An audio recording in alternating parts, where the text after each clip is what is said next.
I stepped into the restaurant and instantly knew something was wrong. My parents' anniversary dinner was already finished, plates cleared, wine glasses sweating on the table, the kind of quiet that comes after money has been spent. My mom looked up and smiled, that soft smile she uses when she's about to ask for something. "Oh, you're late," she said lightly. Then, like it was a joke we'd all rehearsed, she added, "You don't mind covering the bill, right?" My sister laughed, not surprised, not embarrassed. And that's when I realized I wasn't there to celebrate. I was there to end something for good tonight. My name is Diana.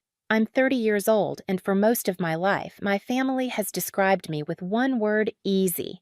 Easy to deal with, easy to rely on, easy to ask for favors. They never meant it as a compliment. On paper, my family looks solid. Married parents who love hosting dinners, a younger sister who's always smiling in photos, holiday cards that arrive right on time every year.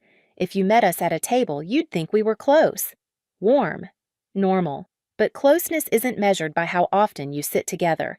It's measured by who's allowed to take up space. Growing up, my sister Tiffany took up all of it. Her opinions mattered. Her moods set the tone. If she wanted something, the room bent around her. I learned early that being quiet made life smoother. Being low maintenance earned approval. When I didn't ask for things, my mom would pat my arm and say, "See, Diana understands." Understanding became my role. By my mid-20s, that role came with invoices, not official ones, just subtle expectations. I covered small things at first: groceries, utilities, a short trip that somehow ran over budget. Every time it was framed as temporary. Every time it quietly became permanent. I never announced my career to my family. I didn't lie exactly. I just didn't correct them when they assumed I worked somewhere modest. Something safe. Something that explained why I dressed simply and didn't talk about numbers. Letting them underestimate me kept the peace. It also kept the requests flowing. My parents liked celebrating milestones, anniversaries, birthdays, promotions that weren't really promotions. They liked places that felt impressive, places where staff recognized them, where menus didn't list prices. And somehow, I was always called last, after reservations were made, after decisions were final. I told myself it was coincidence, timing, that familiar lie you repeat until it feels like truth. The night of their anniversary, I arrived straight from work, tired but willing. I brought a small gift, thoughtful, personal, something that said I showed up even if I was late. But as I stood there looking at empty plates and relaxed smiles, I felt that old tightening in my chest. The one that whispered, "You already know how this ends." I watched my mother's eyes flick briefly to the check folder, watched my father lean back satisfied, watched my sister scroll on her phone completely unbothered. They weren't waiting for me to join them. They were waiting for me to perform. And for the first time, instead of shrinking into that familiar role, I wondered what would happen if I didn't play it anymore. I slid into the chair they'd left for me, the only one without a jacket draped over the back. The table still smelled like butter and wine, rich and finished. My mom reached for her water glass and sighed the way people do when a performance has wrapped successfully. "You should have been here earlier," she said, not accusing, just stating a fact. The service was amazing. My dad nodded already, loosening his collar. "You missed the best part." Tiffany didn't even look up from her phone. "We saved you dessert," she said, then laughed softly. "Well, sort of." A server approached with the leather check folder and placed it neatly in the center of the table. No one touched it. No one needed to. It just sat there waiting. "For me?" My mom tilted her head again. "You don't mind taking care of this, right? We figured since you're working so much lately." She let the sentence trail off like generosity was implied, like this was a shared understanding between adults. Tiffany finally looked up her eyes, flicking from the check to my face. "Relax," she said. "You're always good at handling stuff like this." Then she smiled, amused, still clueless as ever. That word landed harder than I expected. I glanced around the table. My dad avoided my eyes. My mom's smile didn't move. Tiffany had already gone back to her screen, and suddenly something shifted. Not anger. Not yet. Just clarity. I replayed the past year in my head. The last-minute dinner invites, the texts that always came after reservations were made. The way I was never asked what worked for me, only informed. I thought about how tonight's invite had come with no time, just a place. "We're already here," my mom had said. "Join us when you can." When you can. I looked at the plates again, completely clean, no crumbs, no hesitation. They hadn't been waiting for me to eat. They'd been waiting for me to arrive. I realized then that this wasn't about celebration, or family, or even money. It was about certainty. They were certain I would show up, certain I would pay, certain I wouldn't make it uncomfortable.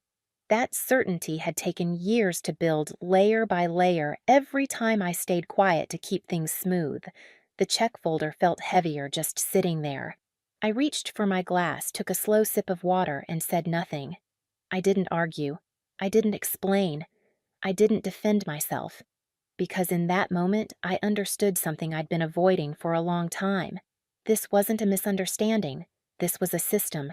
And systems don't break from conversations. They break when someone stops feeding them. I paid the bill that night, not because I felt obligated and not because I was afraid. I paid because I needed one last clean data point, one final confirmation that I wasn't imagining the pattern. On the drive home, the city lights blurred past my windshield. My phone buzzed once. A text from my mom. "Thank you for handling that.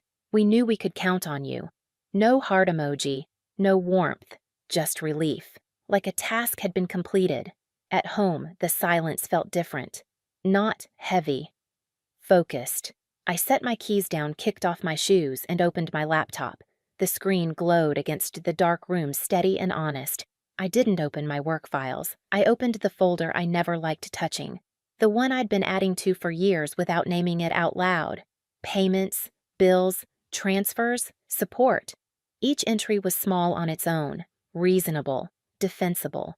Together, they told a very different story. I scrolled slowly.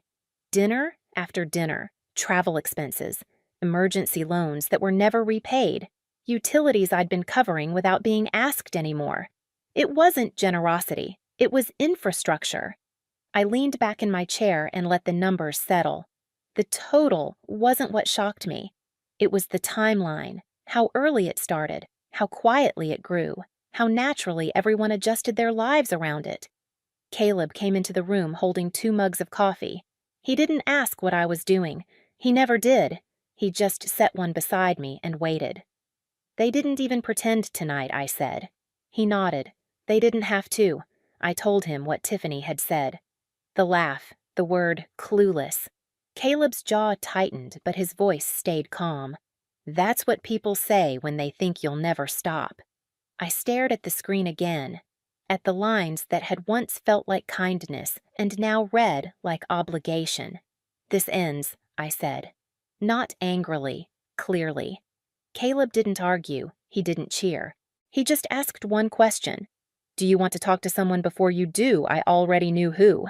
My attorney. The one who handled my financial boundaries, not my emotions. I closed the laptop finally. Not because I was done, because the plan was forming. I wasn't going to confront them. I wasn't going to announce anything, and I wasn't going to make it dramatic. I was going to stop participating, and the moment I did, I knew the collapse wouldn't be loud. It would be immediate. I didn't announce anything to my family. I didn't send a long message. I didn't hint. I let routine do what it always did. Carry them forward under the assumption that I would show up and clean up afterward. 2 weeks later, my mom texted me about dinner. Same restaurant, same tone, anniversary makeup. We should all be together. No question mark, no time. Just a place. I said yes. When I arrived that night, nothing had changed. The lighting was warm. The hostess smiled like she remembered us.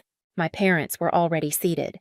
Tiffany was mid-story, waving her hands dramatically while her boyfriend nodded like everything she said was fascinating. They didn't stop talking when I sat down.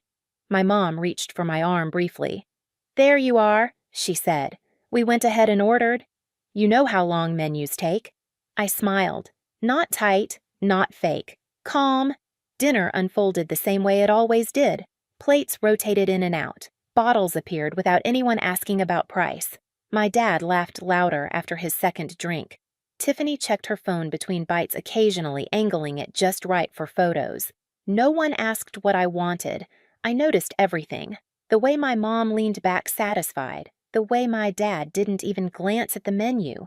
The way Tiffany ordered something to share and slid the plate closer to herself. It was choreography, perfectly rehearsed. Halfway through the meal, my mom said casually, "Oh, did you ever hear back about that other thing?" I knew what she meant. Another expense. Another assumption. "Not yet," I said. She nodded, unconcerned. "Well, we'll talk later." Later. That word used to make my stomach tighten. Tonight, it didn't. When dessert plates arrived, I caught the server's eye and nodded slightly. She hesitated, then placed the check folder at the edge of the table. Same place. Same silence. No one moved. My mom glanced at it, then at me. "Whenever you're ready," she said gently. I didn't reach for it. Instead, I stood up. "I'm going to grab the manager for a moment," I said. The table froze. Tiffany blinked. "Why, I have a question," I said, still calm. The manager came over quickly, polite, professional. I lowered my voice just enough that the table couldn't hear everything, but enough that they knew something was happening. "Hi," I said. "I just wanted to confirm something about the account arrangements tied to this table." The manager nodded and checked his tablet. His expression shifted slightly.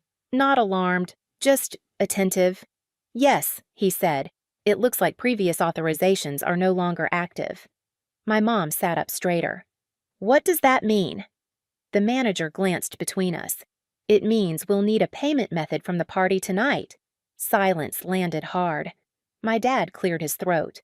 "There's usually no issue." "I understand," the manager said kindly. "But tonight there's no account on file." My mom looked at me, really looked. Her smile faded. "Diana." I met her gaze. "I won't be covering dinner tonight." Tiffany laughed once, sharp and disbelieving. "Okay, very funny." "I'm serious," I said. My dad frowned. "What's going on?" I sat back down, folded my hands in my lap. "What's going on is that I've been paying for more than meals for a long time, and I'm done." My mom's voice dropped. "You're doing this here. I'm not doing anything I said. I'm just not doing what you expected." Tiffany scoffed. "So you're just going to embarrass us?" I looked at her. "You weren't embarrassed when you laughed at me last time." Her mouth opened, then closed. My dad leaned forward. "This is family. You don't just stop helping without talking about it." "I've been talking," I said. "You just didn't listen." The manager shifted uncomfortably. I turned to him. "We'll need separate checks." My mom inhaled sharply. "Separate, yes," I said. "Mine and yours." The manager nodded and stepped away. My mom's face flushed. "You can't do this." "I can," I said. "And I am." Tiffany pushed her chair back. "This is unbelievable. After everything we've done for you." I almost laughed, not out of cruelty, out of clarity. "What you've done," I said slowly, "is teach me that love comes with an invoice, and I don't accept that anymore." My dad shook his head.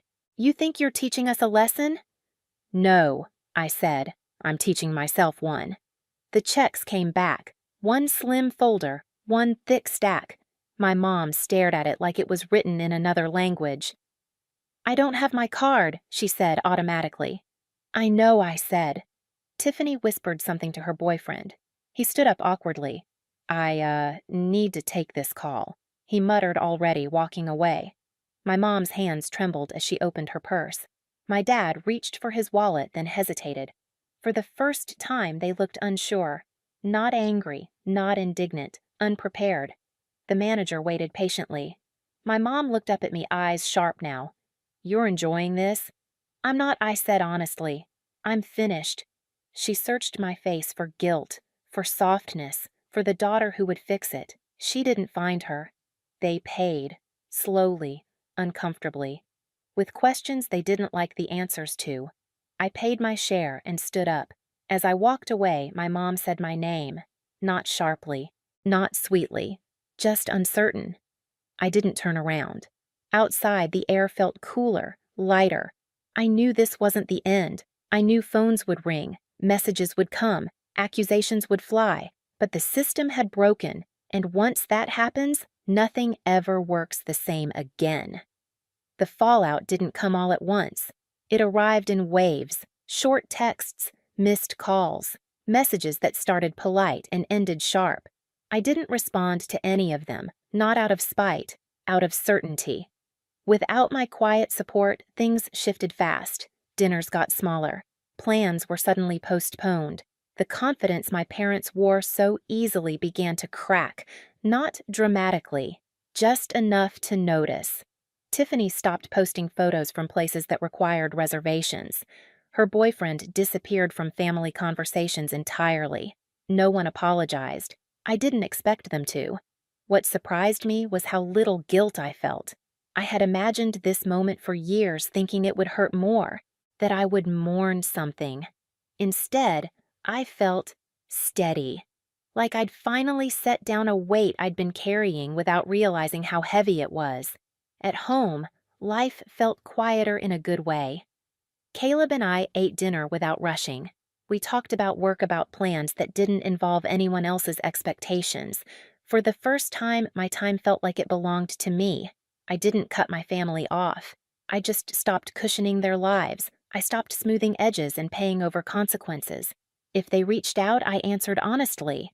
If they asked for help, I said no without explaining. And something strange happened. The world didn't collapse. I didn't become cruel. I became clear. The restaurant incident faded into memory, but the lesson didn't. Boundaries aren't walls. They're doors you choose when to open. And once you close one that's been draining you for years, the silence on the other side isn't loneliness. It's peace. If you've ever been the one who always shows up, always pays, always fixes what no one else wants to face, I want you to hear this. You're not selfish for stopping. You're not cruel for choosing yourself. You're allowed to set boundaries even with family. If this story felt familiar, share your thoughts in the comments. And subscribe so you don't miss the next one.